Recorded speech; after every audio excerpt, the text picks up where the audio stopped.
Hello and welcome to the first energy overview video.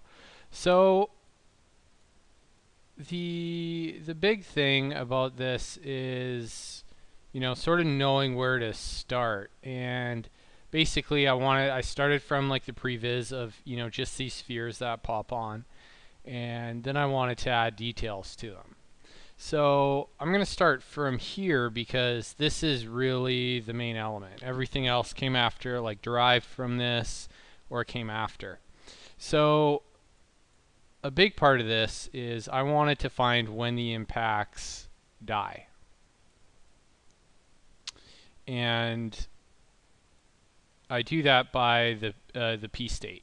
And so we should have, oh, there they pop on. So that's when the charges die, is right here. And as you can see, here's that's the impact. And I want to take that P state there, and I want to, and I'm using the old pop network because I do get a P state. And so I know when the particle's dying. And so I map that to an environment variable, and when the particle, I can find the death of the particle, and then I can emit new particles from it. And these guys, they just, sort of carry some motion, and on the death I have this new event where I can map the attributes of life, and then I can copy on these noisy spheres. And so the Pscale here is this thing. So I did this in VOPS, and I was doing this before I was comfortable with point wrangles. I do everything in point wrangles now because, you look at this and it's like, oh my god, this is kind of a mess. It's a little difficult to read. So, this is a part of this project because it went on so long, is that I started learning so much, and then, going over this now, my knowledge is pretty much obsolete. So it's pretty much the same as a point wrangle. I am just driving the age and the Pscale by the age and adding some noise to it. So you can see how the noise becomes more amplitude in the noise as the age goes, and so that's what we're doing here.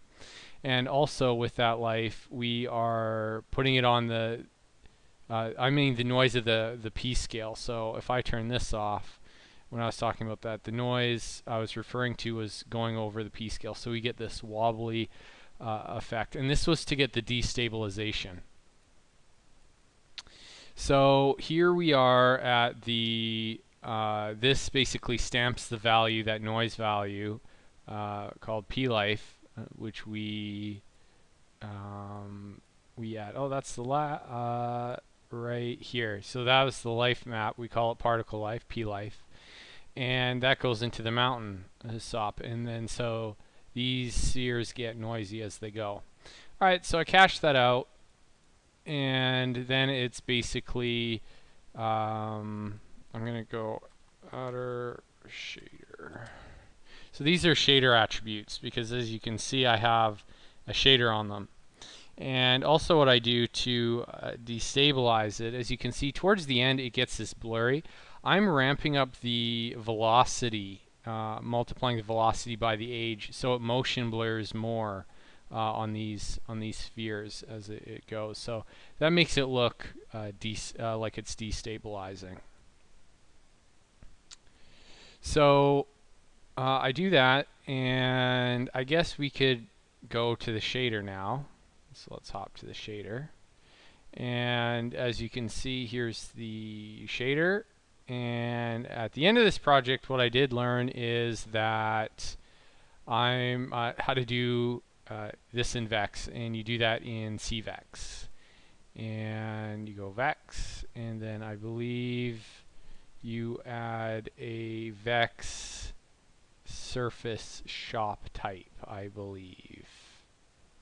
And then you can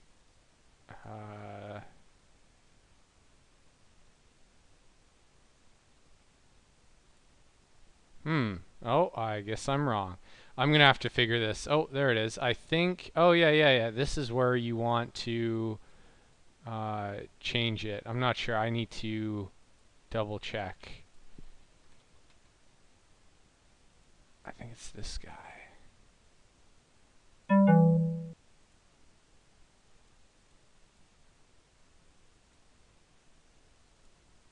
Alright, anyway, I shouldn't be browsing.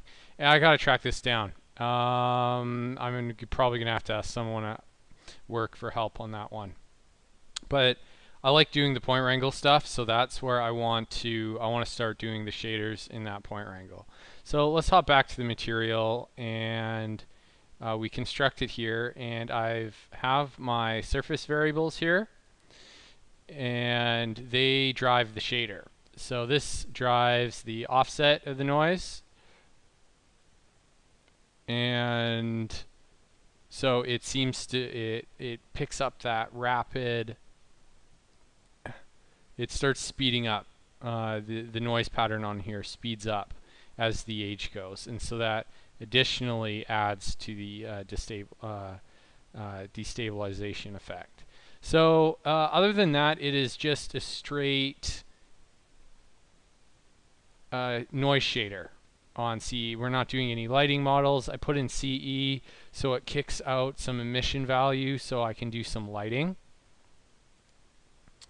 And if we go to our render view and energy balls and scene view, let's see what we get here.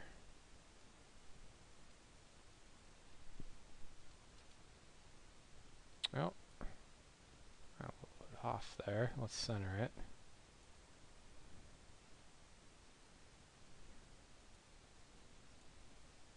There we go, with scene view 2.